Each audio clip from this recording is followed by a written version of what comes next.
Selamat siang, jumpa lagi dengan Denok Ayu Novel. Bagaimana kabar sobat semua? Sebelum kita mulai cerita ini, ayo silakan subscribe, like, komen, share dan nyalakan loncengnya untuk mendapatkan notifikasi terbaru ketika Mimin upload videonya. Menantu terbaik bab 396 perjamuan. Begitu suara itu jatuh, Chu Yunwei melangkah maju dan masuk. Kulit wajah Chu Xilian dan Chu Yunxi sedikit berubah, dan mereka menoleh untuk melihatnya. Masalah ini tidak ada hubungannya dengan Anda. Anda adalah seorang putri, jangan bertanya lebih banyak. Chu Xilian berkata dengan dingin, apa yang kamu lakukan di sini? Saya merasa sedikit tidak nyaman. Saya ingin kembali ke Sengtang untuk menemui Dr. He, kata Chu Yunwei dengan bingung. Tidak enak badan. Ada apa? Chu Xilian merasa sedikit gugup, dan buru-buru berjalan untuk melihat putrinya, dan berkata dengan prihatin, di mana dokter? Mary. Dokter Mary tidak bisa melihatnya. Chu Yunwei menggelengkan kepalanya dan berkata dengan lembut, sepertinya terakhir kali. Saya ingat bahwa dokter dia meresepkan obat untuk saya sebelumnya.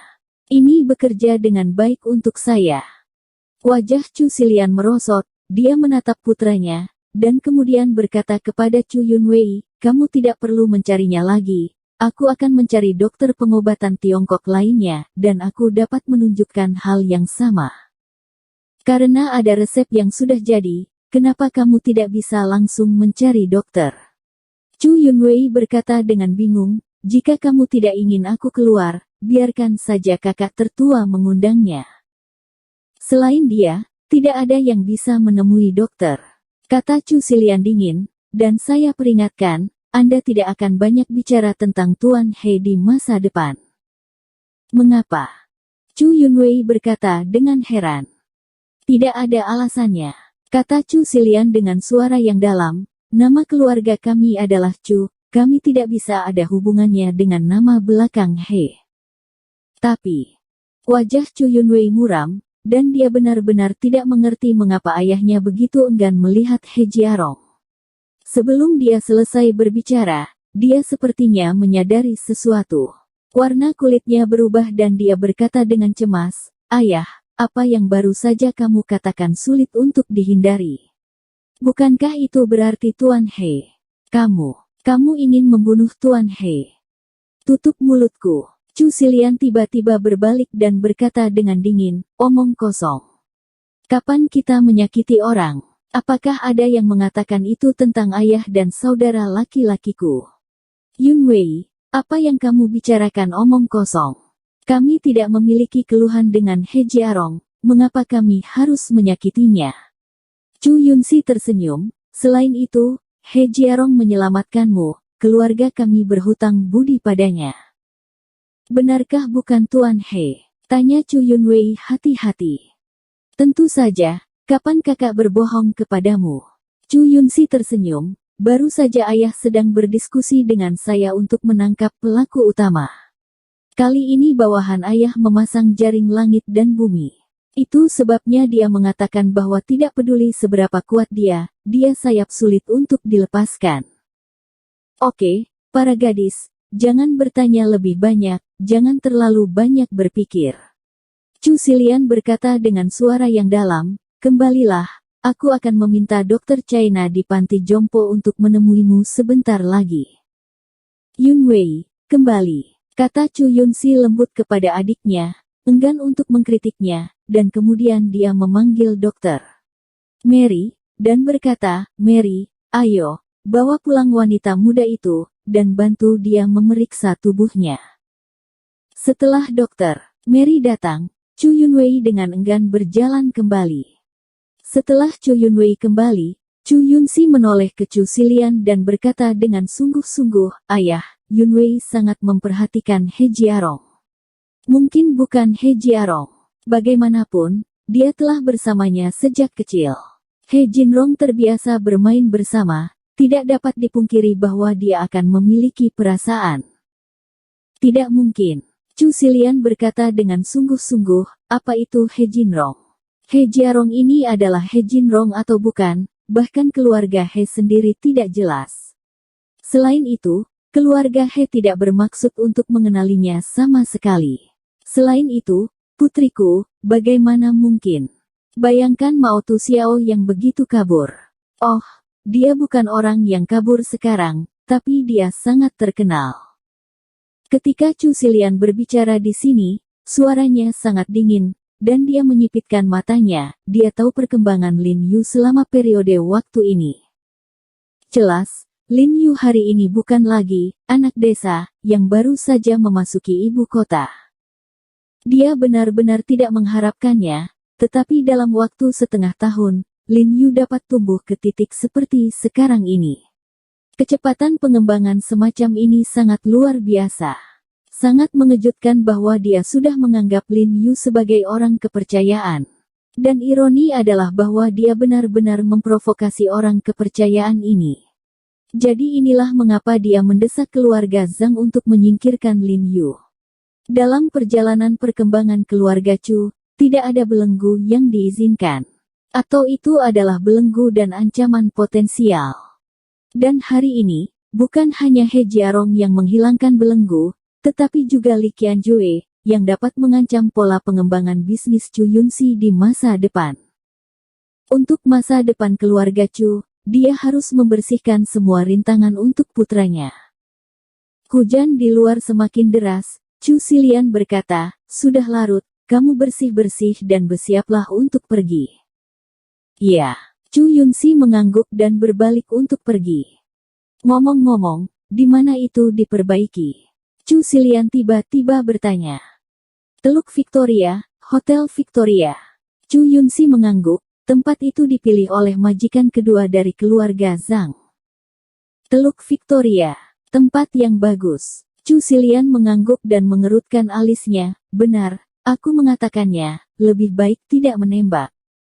Jangan gerakkan senjatanya." Chu Yunxi mengangguk, orang-orang ini memiliki identitas khusus. Jika sifat senjatanya terlalu serius, dan majikan kedua dari keluarga Zhang berkata, "Untuk He Jiarong dan Li Qianjue, pisau buah sudah cukup."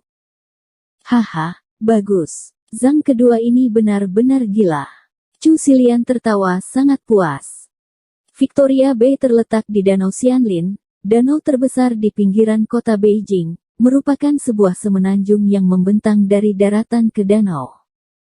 Semenanjung ini tidak terbentuk secara alami, tetapi buatan manusia, yang dilapisi dengan bertonton pasir dan batu. The Victoria Hotel terletak di sisi paling dalam semenanjung, dibangun di tepi sungai, dengan pemandangan yang sangat indah, dikelilingi oleh supermarket, tempat parkir, KTV dan bangunan pendukung lainnya. Ini adalah salah satu hotel bintang 5 paling terkenal di Beijing. Semuanya akan dipilih di sini. Setiap malam, Hotel Victoria biasanya terang benderang dan orang-orang datang dan pergi, tetapi tidak seperti biasanya. Hotel Victoria saat ini terlihat sangat sepi, dengan hanya lampu-lampu yang tersebar di lantai 3 dan 4, dan hampir tidak ada lalu lintas. Karena beberapa hari yang lalu, pihak Hotel Victoria mengeluarkan pesan yang mengatakan bahwa ada tamu bangsawan yang berkunjung hari ini, jadi tidak akan menerima tamu. Tapi untuk tamu seperti apa, pihak hotel tidak memberikan keterangan rinci. Di bawah tirai hujan, 2 bus biru berpacu dan langsung pergi ke pintu belakang hotel untuk berhenti, kemudian pintu terbuka dan sekelompok pria berbaju hitam dengan sigap keluar dari mobil dan dengan cepat masuk ke pintu belakang hotel. Setelah semua orang turun dari bus langsung menuju ke depan hotel dan pergi. "Jiarong, sudah larut, haruskah kita pergi?" Li Qianjue membersihkan sedikit, mengganti pakaiannya, dan keluar. Dan saat ini Lin Yu telah membantu suntikan Li Qianying. "Oke." Lin Yu mengangguk, lalu bangkit dan berjalan keluar. Bu Cheng mengikuti dari belakang. "Kakak, aku juga ingin ikut." Li Qianying tiba-tiba berkata keras seperti bayi. Faktanya, dia tidak tertarik dengan negosiasi bisnis dan makan malam lainnya, tetapi dia ingin tinggal bersama Lin Yu, jadi dia menawarkan untuk pergi bersamanya. "Tidak, apa yang akan kamu lakukan denganmu? Tetap di rumah." Li Qianhui langsung menolak. Saudaraku gelombang-gelombang, Li Qianying cemberut, sedikit menyanjung. Nona Li, saya sarankan Anda tinggal di rumah. Saya khawatir makanan ini tidak terlalu enak. Lin Yu menggelengkan kepalanya dan tersenyum tak berdaya. Oke, kalau begitu kalian perhatikan keselamatan. Li Qianying mengulurkan tangan putih rampingnya dan dengan lembut merapikan lipatan di bahu jas Lin Yu. Lin Yu dan Li Qianjue langsung bergegas ke Hotel Victoria setelah mereka keluar dari rumah Li. Selain Bu Cheng, ada beberapa pengawal Li Qianjue. Pada saat ini, ada beberapa pria berpakaian hitam berdiri di luar pintu, dan mereka melihat Li Qianjue dan Lin Yu menyambut mereka dengan senyuman di belakang mereka, dan dengan hormat berkata, "Halo, Presiden Li, saya orang yang bertanggung jawab atas hotel. Membantu Anda mencari bagian bawah tubuh Anda." Ini baik. Li Qianjue mengangguk, lalu dengan patuh membuka lengannya dan meminta pria berbaju hitam untuk mencari dirinya sendiri. Dia sangat lega dengan orang-orang berbaju hitam ini, karena mereka adalah sekelompok personel keamanan yang diorganisir oleh 3 keluarga Li, Wan, dan Chu, jadi tidak akan pernah ada keberpihakan. Lin Yu juga berjalan dan meminta mereka untuk mencari, tetapi Bu Cheng tidak bergerak, jelas ragu-ragu. "Kakak Bu, ada apa?" Lin Yu bertanya dengan heran. "Pak, saya membawa belati," jawab Bu Cheng jujur. "Jangan bicara tentang belati, ada pengawal bersenjata, jangan khawatir, taruh di sini, kami akan mengurusnya untukmu." Manajer hotel tersenyum penuh hormat. "Iya, Kakak Bu, taruh saja belati di sini, kamu tidak akan kehilangannya." Li Qianhui juga berkata, "Belati ini diberikan kepadaku oleh tuanku. Sejak mengikutiku, aku tidak pernah pergi. Aku tidak bisa menyerahkannya," kata Bu Cheng dingin. Meskipun kemampuan pribadi Bu Cheng sangat kuat, tetapi setelah mengalami pelatihan khusus yang tidak manusiawi sejak kecil, rasa amannya sangat rendah, dia tidak percaya pada siapapun kecuali tuannya.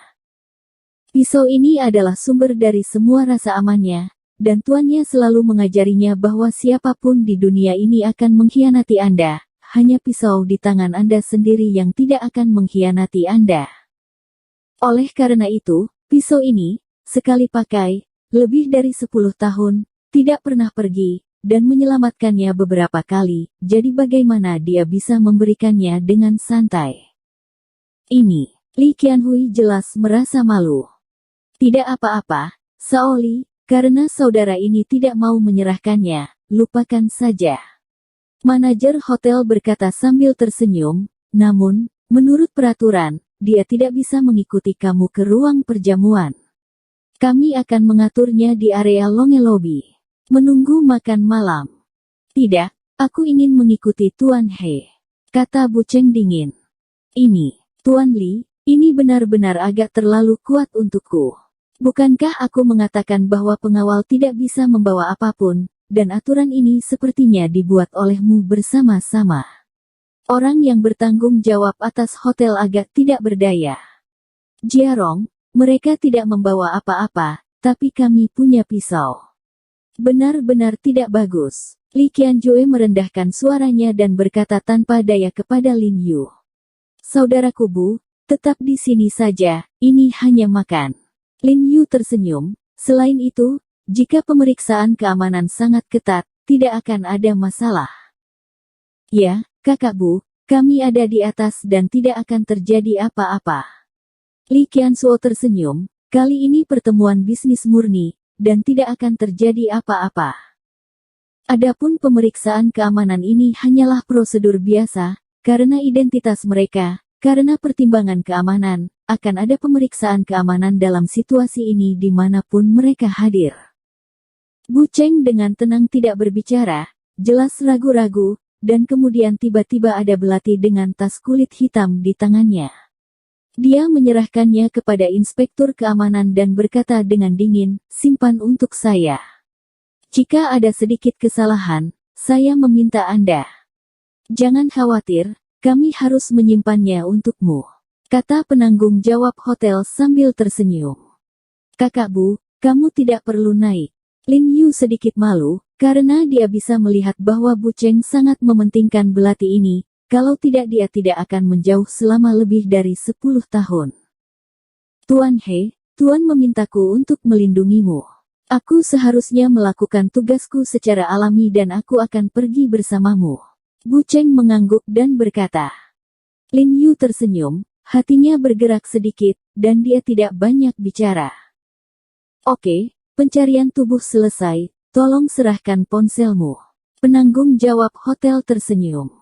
Serahkan teleponnya juga. Wajah Lin Yu tenggelam, dan dia tidak bisa membantu tetapi merasa sedikit bingung. Bersambung. Terima kasih kepada kalian yang telah menonton video ini. Jangan lupa tekan tombol subscribe-nya dan nyalakan notifikasinya untuk mendapatkan video-video seru lainnya dari Denok Ayu Novel.